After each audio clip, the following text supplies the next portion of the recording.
जय हिंद, अलकायदा का सरगना यानी सर्वे अरे सर्वा कितना ऐमान बड़ा अल नाम। जवाहिरी मारा गया। ये 9/11 हमला का एक मास्टरमाइंड था। देखिए 9/11 हमला हुआ था 9/11 2011 में, सितंबर 11 सितंबर को अमेरिका के वर्ल्ड ट्रेड सेंटर पे हमला हुआ।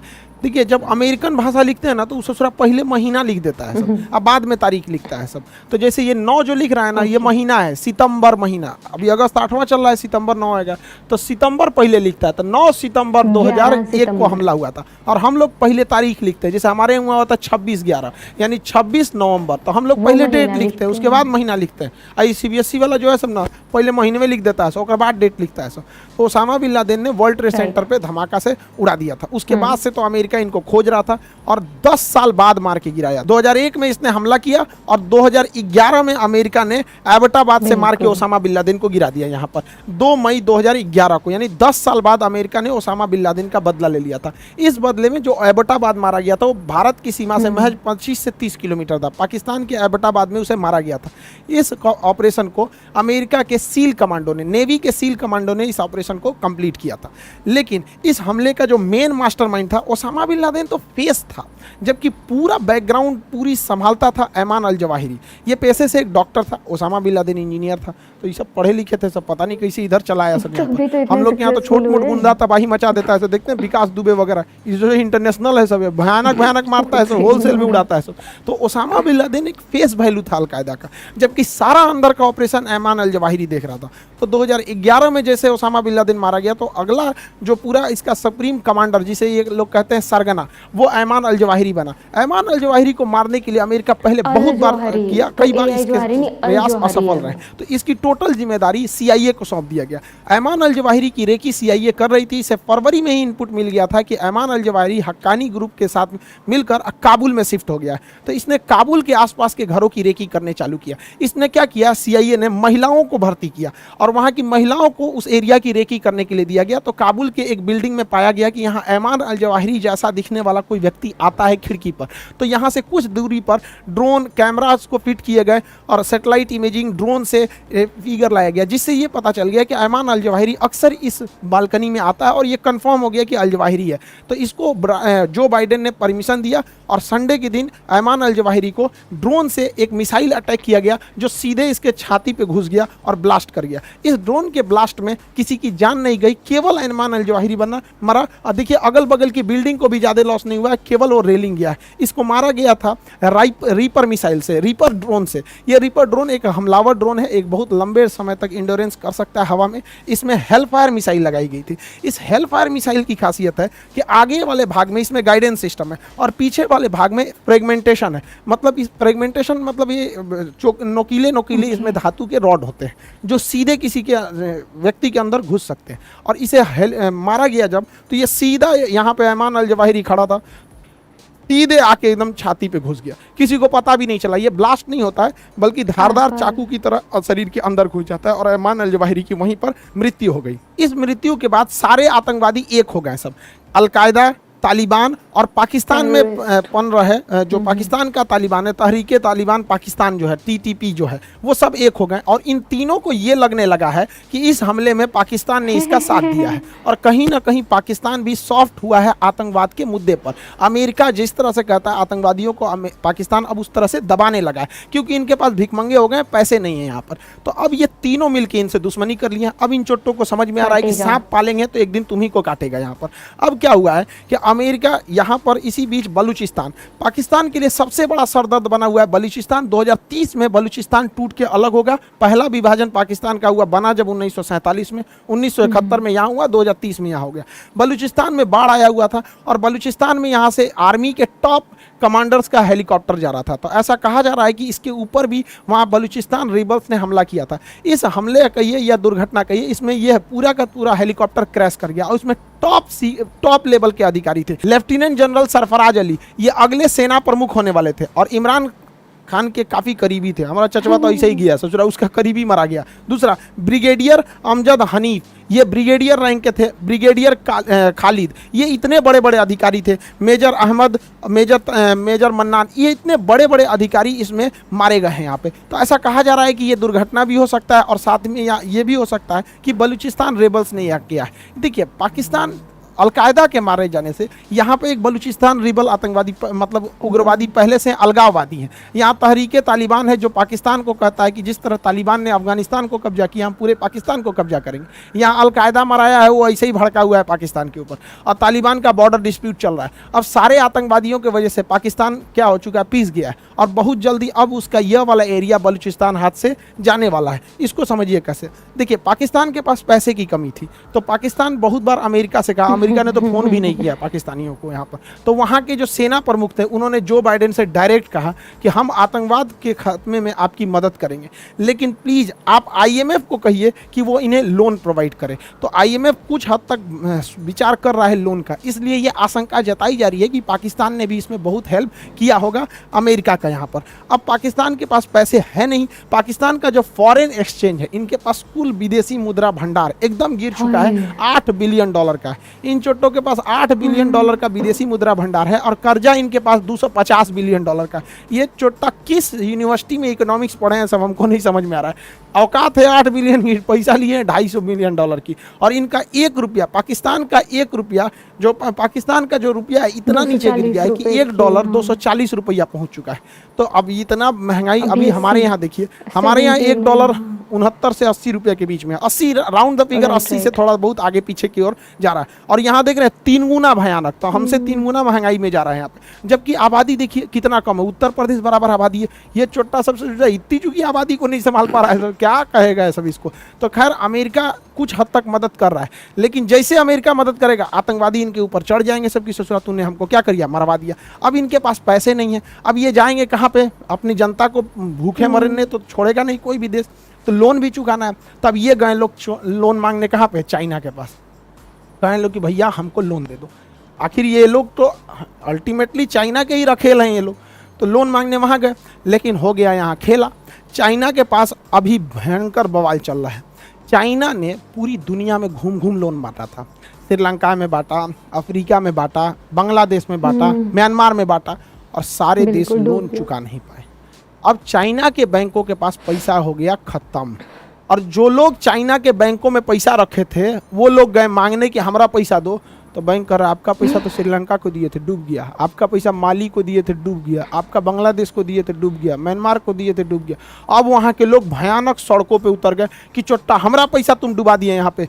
तो चाइना गवर्नमेंट ने सड़कों पे टैंक उतार दिया, कहा कि ससुरा तू नहीं, तुम ज़्यादा कूदेगा उड़ा देंगे तोरा टैंक कैसे यहाँ पर, इतना खतरनाक है सब। तो एक तो इनके पास पैसा नहीं है, ये पैसा देने वाले भी नहीं। दूसरा चाइना फंसा हुआ भी ताइवान इशू वाले पर, तो चाइना इनको पैसा नहीं दिया। दूसरा चाइना के लोग पाकिस्तानियों से बहुत ज़्यादा चिढ़े हुए हैं, क्योंकि इधर कई ऐसी घटना हुई हैं जो पाकिस्तान के अंदर बम ब्लास्ट हुए हैं, उसमें चाइनीज वर्कर मारे गए हैं और टारगेटेड मारे गए।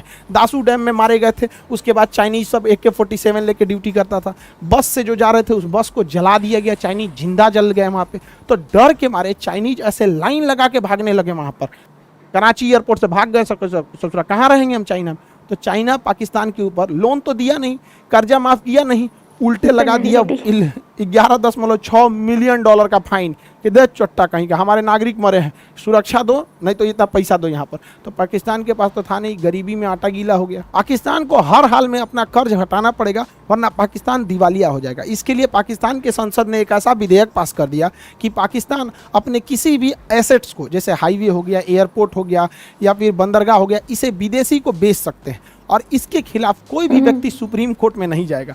सोचिए कि ये लोग पहले ही सुप्रीम कोर्ट को साइड कर दिए। अब इन्होंने ग्वादर पोर्ट तो बेच रखा है, ग्वादर पोर्ट बचा नहीं, इनका एयरपोर्ट कोई लेने वाला है नहीं यहाँ पर। तो हो सकता है कि ये हाईवे वगैरह को बेचे कि भैया तुम यहाँ से टोल वसूल के ले जाओ यहाँ पर। हद तो तब हो गया वहाँ की महिलाएं इसका विरोध करने लगी, क्योंकि चाइनीज जो थे पाकिस्तानी लड़कियों को लेके जाने लगे चाइना में। किसी भी देश के लिए इससे शर्म की बात क्या हो सकती है। ये पाकिस्तानी न्यूज़ है, देखिए यहाँ पाकिस्तान का झंडा भी है। ये पाकिस्तानी लड़की को गर्ल को लेके जा रहा था चाइना में, यहाँ पे विरोध हो गया यहाँ पे। तो अब पाकिस्तानी लड़कियां अब जाएंगी कर्जा उतारने के लिए। यार कोई भी देखो, हम लोग को भी इतना शर्म लगता है देश सुनते कि पाकिस्तान वालों का क्या क्या हाल हो गया वहाँ पे। ये हाल है, और पाकिस्तान के लोग भी देख रहे होंगे। तो ये आप ही के यहाँ का न्यूज़ है, ये हमारे यहाँ का न्यूज़ नहीं है। चाइनीज भड़क गया कि हम ले के जाएंगे उसको यहाँ पर। तो ये हाल हो गया पाकिस्तान का, और उसके पास बेचने के लिए कुछ है नहीं। CP इसी सड़क में ऑलरेडी उसने कर्जा ले रखा है इतना बड़ा सड़क बनाने में और चारों ओर फैक्ट्री लगाने में। फैक्ट्री तो लगी नहीं, दूसरा ग्वादर पोर्ट इसने 40 साल के लिए लीज पर दे रखा है, तो इसके पास अब बेचने के लिए कुछ है नहीं। अब चाइनीजों का बलूचिस्तान के एरिया में कब्जा होते जा रहा है।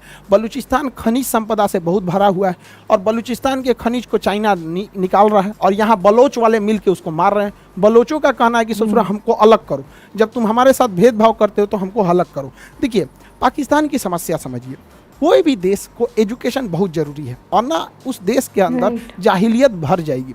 पाकिस्तान में जो पंजाबी लोग हैं उन्हें ज़्यादा वैल्यू दिया जाता है। कहा जाता है कि गोरे गोरे लोग होते हैं, बहुत अमीर होते हैं, पढ़े लिखे होते हैं, तो पाकिस्तान में सबसे ज़्यादा वैल्यू पंजाबियों को दिया जाता है, उसके बाद वैल्यू सिंधियों को दिया जाता है। पाकिस्तान में यही दो लोग इज्जत से जी सकते हैं और सबसे कम वैल्यू दिया जाता है बलोचों को। तो बलोच को इज्जत नाम की कोई चीज़ नहीं मिलती है। हालांकि अगर आप ध्यान देंगे तो सबसे ज़्यादा तो पंजाबियों की इज्जत होती है, उसके बाद सिंधियों की, बची कुची जो इज्जत एकदम कचड़ा बराबर देते हैं सब बलोचों को। इससे भी गए गुजरा इज्जत देते हैं सब बंगाल को, पूर्वी पाकिस्तान को। ये बांग्लादेश जिसे देख रहे हैं ये तो पूर्वी पाकिस्तान था। ये पाकिस्तानी इन्हें कहते थे कि ये बंगाली काले होते हैं, इन्हें किसी काम लायक नहीं रखते थे। तो यही हुआ कि बंगाल में मुक्ति वाहिनी खड़ी हो गई और 1971 में भारत के सहयोग से यह मुक्ति वाहिनी ने आज़ाद करा दिया और 1971 में बांग्लादेश टूट गया। यह इतिहास दोबारा दोहराया जाएगा 50 सालों के बाद, 60 सालों के बाद, 2030 तक यहाँ से बलोच भी अलग हो जाएगा। बलोच का कहना है कि ससुरा तुम हमको निम्न कैटेगरी का समझते हो तो हम क्यों तुम्हारे साथ रहेंगे यहाँ पर। तो बलोच अभी यहाँ से 2030 तक क्या हो रहा है, ये अलग होने की लगभग 99.99 संभावना है कि बलोच अलग हो जाएगा। तो बलोच को समझिए, बलूचिस्तान जो है ये पाकिस्तान मोहम्मद अली जिन्ना ने ज़बरदस्ती कब्जा कर लिया 1 अप्रैल 1948 को, ज़बरदस्ती यहाँ बलूचिस्तान पे कब्जा कर लिया। तभी से बलूचिस्तान में यहाँ इसका विरोध हो रहा है। बलूचिस्तान का जो एरिया है, टोटल पाकिस्तान का 40% एरिया है ये बलूचिस्तान, लेकिन यहाँ आबादी इतनी कम है, महज 7% आबादी रहती है, 7%, क्योंकि यहाँ पूरी तरह से पहाड़ और पठार है, लेकिन यहाँ खनिज संपदा बहुत ज़्यादा है। पाकिस्तान के टोटल गैस और पेट्रोलियम का 45% इसी बलूचिस्तान से निकलता है। उसका टोटल खनिज जो मिनरल है, कॉपर है, ये सब बलूचिस्तान से निकलता है। इसकी सीमा अफगानिस्तान से और ईरान से लगती है, इसलिए इसका स्ट्रेटजिक महत्व भी है। पाकिस्तान का दूसरा सबसे बड़ा बंदरगाह ग्वादर बंदरगाह भी यहीं से है, टीपीसी सड़क भी इधर ही जा रहा है। लेकिन इन सारे चीज़ों में बलूचिस्तान के लोगों को रोजगार नहीं दिया गया, यहाँ कोई भी डेवलपमेंट नहीं किया गया, ना ही कोई कायदे की यूनिवर्सिटी खोली गई, ना ही हेल्थ केयर इंफ्रास्ट्रक्चर को बढ़ावा दिया गया, ना ही किसी इन्वेस्टमेंट को यहाँ लाया गया, यहाँ किसी भी तरह का डेवलपमेंट नहीं किया गया। और उल्टा तो यहाँ पे सेना लगा दिया गया जो यहाँ लोगों को घर में घुस घुस के मार देती है, और चाइनीजों को भर दिया गया जो यहाँ की लड़कियों को उठा के लेके चले जाते हैं। तो ये एरिया में भीषण बवाल हो गया है। अब इन लोगों का कहना है कि हम क्या रहेंगे, अलग रहना चाहते हैं। तो ये बलोच वाले लोग अलग रहना चाहते हैं। अब यहाँ पे डबल समस्या समझिए कि बलोच जो है इनको भारत का समर्थन है, ये भारत के मतलब फेवर में रहते हैं। देखिए जब भी बलोच का झंडा देखिएगा तो इंडिया का झंडा साथ में रहेगा। तो बलूचिस्तान में ये अशांति देखकर यहाँ पर तहरीके तालिबान पाकिस्तान, ये भाई साहब देख रहे हैं, ये जो हीरो की तरह है, तो हम लोग के लिए तो ठीक है, ससुरा मार रहा है पाकिस्तान को, मार भाई तुम और तगड़ा एकदम यहाँ पे। तो हम लोग के लिए क्या कचरा, हमारे दुश्मन का दुश्मन हमारा दोस्त। इंटरनेशनल रिलेशन में तो यही होता है, लेकिन हम लोग थोड़ा एथिक्स वाले हैं, खुल के सपोर्ट नहीं कर सकते हैं इनका। लेकिन आप तो समझदार हैं यहाँ पे। तो तहरीके तालिबान कहता है कि हाँ ये अलग होना चाहिए। दूसरा जो बलोच लोग हैं, लोग बलूच, ये भी अब पाकिस्तान से कहने लगे हैं कि हमको अलग करना है। और हद तब हो गई जब फरवरी में इन बलोचों ने पाकिस्तान के 200 रेंजर जवानों को, उनके जो बीएसएफ होती है रेंजर, मार के मौत के घाट उतार दिया वहाँ पर। अब पाकिस्तान को समझ में आ रहा है कि 26/11 पे हमला कराओगे, कश्मीर में कराओगे, अब तुम ससुरे खुद मरोगे। अब इसमें भारत सरकार को क्या करना चाहिए कि इनका थोड़ा समर्थन करना चाहिए, जो बलोच हैं। अब इसमें ऐसा नहीं कि भारत सरकार ने समर्थन नहीं किया था। 2016 में लाल किले पे से हमारे प्रधानमंत्री मोदी जी ने कहा था कि पीओके और बलोच के लोगों के साथ उनकी सहानुभूति है। इससे बलोच लोगों का मनोबल बहुत बढ़ गया। अब बलोचों का मनोबल बढ़ेगा ना तो ये विद्रोह कर देंगे, लेकिन ये लुका छिपी की तरह नहीं हो पाएगा। और हाँ, ये बात हम समझते हैं कि प्रधानमंत्री हो, राष्ट्रपति, विदेश मंत्री, इनके एक लिमिटेशंस है, ये कुछ भी बातों को नहीं बोल सकते। लेकिन हम लोग तो बोल सकते हैं। हम लोग तो कहते हैं भैया खुला समर्थन है भारत का। बलोच लोगों से कहते हैं कि इशारा समझो, हम लोग भी खुला समर्थन इशारों में ही किए थे मुक्ति वाहिनी का, और 1971 में अलग हुआ था।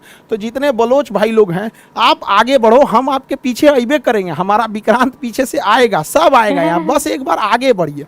सरकार का काम क्या है कि वो खुल के तो कुछ नहीं बोल सकती ना, फंस जाएगी। तो सरकार का काम थोड़ा पर्दे के पीछे होता है। तो हम लोग का काम है बलोच लोगों का मोरल बढ़ाना, तो मोरल हाई हम लोग कर देते हैं। बाकी मटेरियल पहुंचाना सरकार का काम है, हमारी रॉ है मटेरियल पहुंचा दें। हम लोग के लिए एक फ़ायदा ये है कि हम लोग बोल सकते हैं, कोई दिक्कत नहीं है, लेकिन सरकार चाहती है लेकिन बोल नहीं सकती। आप सब पढ़े लिखे हैं, समझदार हैं, क्योंकि इंटरनेशनल रिलेशन में एक दबाव बन जाता है कि आप क्यों किसी देश को तोड़ रहे हैं यहाँ पे। तो भारत के लिए ये एक बहुत अच्छा जब दबाव है कि अगर तुम कश्मीर को अशांत करोगे तो ससुरे हम तो तुम्हारा तूरिये देंगे, और हमें तोड़ने में जाता क्या, पहले से एक्सपीरियंस है हम लोग के पास 1971 का, इसी को दोहरा देंगे 2030 में, और तुम्हारे पास तो अर्थव्यवस्था नहीं है ससुरे, खाए भी ना मर रहे हो यहाँ पर। देखिए बलूचिस्तान का अलग होना या अशांत होना बहुत ज़्यादा जरूरी है कश्मीर के सिक्योरिटी के लिए। बलूचिस्तान पाकिस्तान का 40% एरिया है, अगर ये अशांत हो गया, यहाँ विद्रोह हो गया आज़ादी के लिए, तो पाकिस्तान को अपनी सेना को यहाँ से बुलाना पड़ेगा कश्मीर से, और यहाँ पर जाके इंसर्जेंसी को शांत करना पड़ेगा, जिससे कि हमें फ़ायदा होगा और कश्मीर शांत होगा। तो कश्मीरी भाइयों की शहादत न हो, कश्मीर शांत हो सके, भारत का कश्मीर भारत के साथ कंधे से कंधा मिला के चल सके, वहाँ भी विकास हो सके। इसलिए कश्मीर के विकास के लिए ये जरूरी है कि एक नए देश का उदय हो, और इसके लिए जहाँ तक हो सके हम लोग से तो जितना बनता है कर सकते हैं। हम मोरल बढ़ा सकते हैं, आइडियाज आगे बढ़ा सकते हैं, लेकिन मटेरियल सरकार ले आएगी। बलोच लोग आप याद रखिए, आपको आगे बढ़ना पड़ेगा, आप एक कदम आगे बढ़ाइए, बाकी सारा काम हम लोग कर देंगे यहाँ से। तो ये बलूचिस्तान का ये एरिया अशांत होना जरूरी है, इससे एक तीर से दो निशान होगा। एक पाकिस्तानी आर्मी इधर मोबिलाइज होगी, दूसरा पाकिस्तान का जो चाइना का ये जो सीपीईसी का सपना है ये भी धाराशायी होगा, ग्वादर पोर्ट का पूरा पैसा फंस जाएगा। अब ससुरा चाइना, अब चाइना की मजबूरी बनेगी कि उसको मलक्का होके ही आना पड़ेगा, क्योंकि पहले उसका आइडिया था कि इधर से इधर अरब सागर में चले जाएंगे, भारत को बाईपास कर देंगे। अब ससुरे बाईपास करके दिखाओ, और हिंद महासागर में तो उघारे करके मारेगी इंडियन नेवी तुम चाइनीज लोगों को। तो भारत सरकार के लिए बहुत जरूरी है ये बलूचिस्तान का मामला खेलना, और अभी मौका बहुत बेहतरीन है। बलूचिस्तान वाले लोगों के लिए मोरल के साथ साथ मटेरियल की भी जरूरत है, और बलूचिस्तान वाले लोगों को भी कहते हैं एक बार तो आपको आगे बढ़ना ही पड़ेगा। एक समय था जब पाकिस्तान जो था ना चाइना के गोद में बैठा था। आइए हमारा चचवा क्या बोलता था, ये चोट्टा साला क्या कह रहा था कि हमारी और चाइना की दोस्ती हिमालय से भी ऊंची है और समुद्र से भी गहरी है। चोट्टा कहीं का। अब बोलो कि हमारा और चाइना का कर्जा हिमालय से भी ऊंचा है, समुद्र से भी गहरा है, दूसरे के बल पे कूदेंगे। देखिए मेन आप समझिए गहराई से, कभी भी किसी भी देश को अगर आगे बढ़ना है तो किसी दूसरे देश पे नहीं कूदना चाहिए। एक समय था ये ससुरा अमेरिका के दम पे कूदता था, बाद में चाइना के दम पे कूदा, दोनों ले लात मार दिया। तो ये मोरल है लेसन, किसी को दूसरे देश पे नहीं कूदना चाहिए। यूक्रेन तो कूद रहे थे, मरा गए छुट्टा। दूसरा कि हर देश को अपने खुद के विकास पे ध्यान देना चाहिए, दूसरे के टांग नहीं लड़ाना चाहिए। हम लोग मंगल ग्रह तक चले गए, ये ससुरा भी कश्मीर में घुसने के लिए सोच रहा है। तो अगर ये टांग नहीं लड़ाता, कश्मीर से 370 हट गया, धीरे धीरे आने वाली जितने कश्मीर के उग्रवादी हैं सब ये चोट्टे 30-40 साल में मर जाएंगे सब। उसके बाद नई जनरेशन वो भारत से कंधा मिला के चलेगी, उसको पता ही नहीं चलेगा 370 क्या है। लॉन्ग टाइम में सोचिए यहाँ पर। दूसरा, हर देश को अपना एजुकेशन पे ज़्यादा ध्यान देना चाहिए। पाकिस्तान ने कभी एजुकेशन पे ध्यान नहीं दिया। और सबसे जरूरी, आत्मनिर्भर बनिए। हम लोग आत्मनिर्भर की ओर बनेंगे तो किसी की जरूरत नहीं पड़ेगी। और सबसे खतरनाक जो चीज़ किसी देश को बर्बाद कर देता है, धार्मिक लोगों का देश के ऊपर वर्चस्व हो जाना। यहाँ फ्रांस देखिए, फ्रांस के राजदूत को लात मारो, इनको मारो, उनको मारो। अरे यार, धार्मिक चीज़ें घर के अंदर की चीज़ है, बट देश के ऊपर धर्म हावी नहीं होना चाहिए। क्योंकि धर्म एक ऐसा चीज़ है जो कभी मतलब आप उसमें आपको प्रॉफिट लॉस कुछ सोचना ही नहीं देता आपको। तो पाकिस्तान में क्या हुआ, यही सारी समस्या हुई, धर्म हावी हो गया। आज पाकिस्तान जा रहा है यहाँ पे 2030 तक, ये गारंटी है, लिख लीजिए यहाँ पर कि पाकिस्तान का बलूचिस्तान टूटेगा और उसमें हम लोग भी अपना योगदान देंगे। क्योंकि डिजिटल इंडिया का यही तो फायदा है यहाँ पर, ताकि हम अपनी बात वहाँ तक पहुँचा सकते हैं। एक्चुअली इंटरनेशनल रिलेशन के टॉपिक काफ़ी कॉम्प्लिकेटेड होते हैं। इसमें एक चीज़ को समझने से पहले आपको कई अलग अलग चीज़ों की ज़रूरी होती है यहाँ पर। अब क्लास में क्या होता है कि आदमी पूरा का पूरा एक लंबा लेक्चर लिया रहता है क्लास में, डेली 4 घंटा 5 घंटा, तो एक फाउंडेशन बिल्ट हो जाता है, तो समझने में इजी हो जाता है। खैर, हमारी कोशिश रहती है कि एकदम सरल से सरल भाषा में आपको ये चीज़ों को समझाया जा सके। आई होप आप समझे होंगे। बाकी जो क्लासेज चल रहे हैं वो तो चल ही रहे हैं अपने एप्लीकेशन पे। जो लोग सर ने कि अल जौहरी को क्यों मारा गया, क्योंकि उन्होंने अटैक किया था वहाँ पे और अमेरिका में, तो उन्होंने उसका रिवेंज जो है उससे लिया है। जैसे पहले भी वो अपना रिवेंजेस लेते रहे हैं ऐसे टेररिस्ट से। बट जो उसने एक बात बोली है कि किसी देश को एक दूसरे देश पे डिपेंड नहीं होना चाहिए, उनकी अपनी जो सोसाइटी है, अपना जो लोग हैं, अपनी हर देश की अपनी जो पब्लिक है उनकी, ठीक है, उसको एजुकेटेड होना चाहिए, उनको उनको खुद अपने ऊपर उनको इतना कैपेबल होना चाहिए कि वो अपने देश को संभाल पाएँ, राइट। तो एक एजुकेशन बहुत ज़्यादा ज़रूरी हो जाती है एक देश के लिए, एजुकेशन सिस्टम बहुत ज़्यादा ज़रूरी हो जाता है। बिकॉज आजकल के टाइम में अगर इंडिया में भी देखें तो हमारा यूथ काफ़ी डिस्ट्रैक्ट हो रहा है, पढ़ाई की चीज़ों से बहुत ज़्यादा डिस्ट्रैक्ट हो रहा है। मैं आपको एक बात शेयर करूँगी, क्योंकि यहाँ पे जब हम लोगों ने किसी एक बच्चे से पूछा कि जैसे रिज़ल्ट्स आते हैं तो नॉर्मली हम लोग पूछ लेते हैं कि क्या रिज़ल्ट्स हैं। ही सेड कि ठीक है मेरे 36% आए हैं। तो आई सेड ओके कोई प्रॉब्लम नहीं है। बट वो कहता है दीदी मेरे फॉलोअर हमारे टॉपर से भी ज़्यादा है, मतलब हमारे इंस्टा के फॉलोअर्स ना हमारे टॉपर से। और ये जेन्युइनली चीज़ होती है, और ये जो डायलॉग बाजी है ना ये वहीं से सीखते हैं लोग, ठीक है। ये बच्चे छोटे छोटे होते हैं, वो बड़ों को देख के ही ये सब चीज़ें सीखते हैं। मतलब उसको इतना नहीं था कि मेरा एजुकेशन का जो है सिस्टम है बहुत ख़राब जा रहा है, मेरा उसको जो करना चाहिए एक्चुअल में जिसके लिए उसकी एज है अभी उस पर उसका बिल्कुल फोकस नहीं है। उसका फोकस है अपने फॉलोअर्स बढ़ाने के लिए, और फॉलोअर्स बढ़ाने के लिए वो क्या क्या करते हैं, क्या रील्स बनाते हैं या कुछ भी वेस्टेज ऑफ टाइम, जो कि मैं बोलूँगी बिल्कुल वेस्टेज ऑफ टाइम होता है, वो बच्चे करते हैं। और एजुकेशन पर उनका बिल्कुल भी ध्यान नहीं होता। तो इस चीज़ को थोड़ा सा इस चीज़ को लेकर सरकार को रिस्ट्रिक्ट होना पड़ेगा, ताकि हमारा जो यूथ है वो एजुकेशन के साइड फिर से आए और इतना डिस्ट्रैक्ट ना हो, ताकि कल को हमारी तबाही जो है हमारी यूथ के हाथों से ना हो। बिकॉज उनको खड़े करना, उनको आगे लेके चलना और अच्छे संस्कार देना हमारी रिस्पॉन्सिबिलिटी है। तो यहाँ पे पेरेंट्स को भी स्ट्रिक्ट होना चाहिए। ऐसा नहीं है कि आपके बच्चे की वीडियो वायरल हो रही है तो आपको ठीक है प्राउड फील करना चाहिए। इट डजंट मीन कि उसको आप स्टडी से दूर कर दो। उनको प्रॉपर ध्यान दीजिए, उनको प्रॉपर गाइड कीजिए।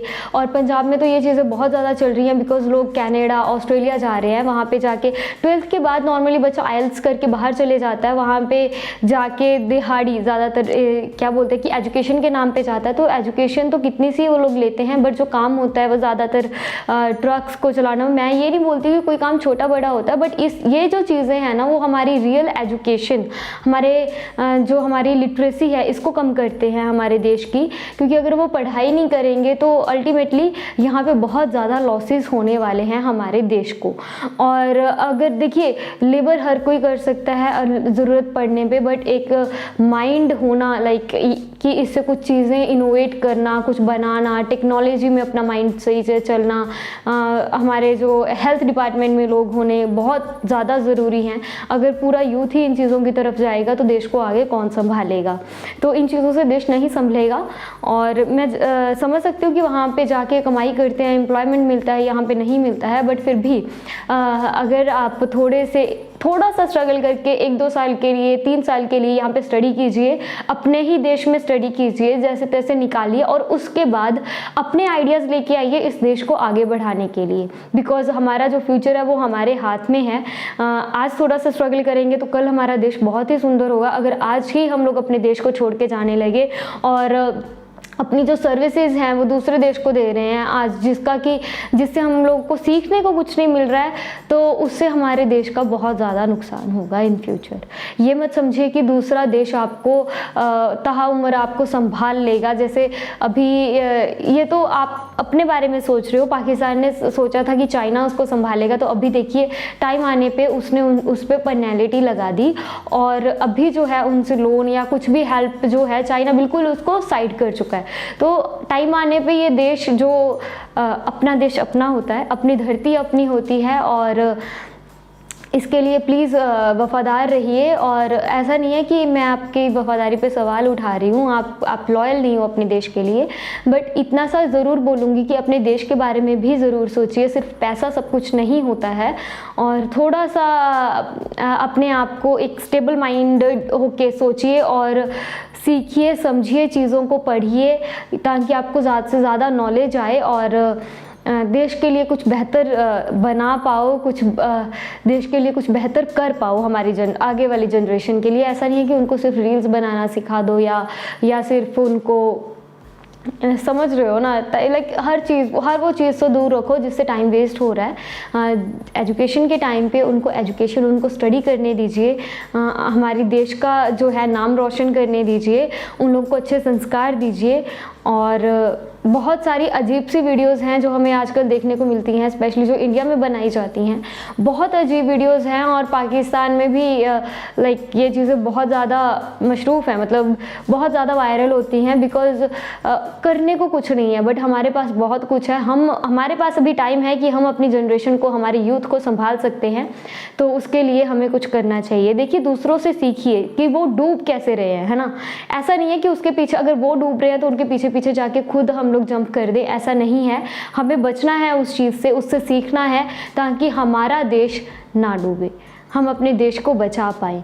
और बस इसी के साथ जो स्ट्रेटजी है कि बलूचिस्तान को थोड़ा सा टेम्पर, अगर बलूचिस्तान में अगर थोड़ा सा हाई होता है, वहाँ पे कुछ हलचल होती है, तो हम लोग बहुत कुछ है जो हम लोग हमारे लिए बेनिफिट्स बहुत ज़्यादा हो सकते हैं उससे।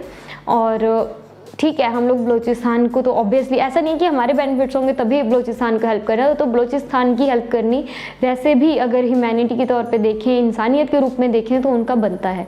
तो हम लोग को चाहिए कि हम लोग बलूचिस्तान की हेल्प करें। और बस फिर इतना सा ही है आज के लिए।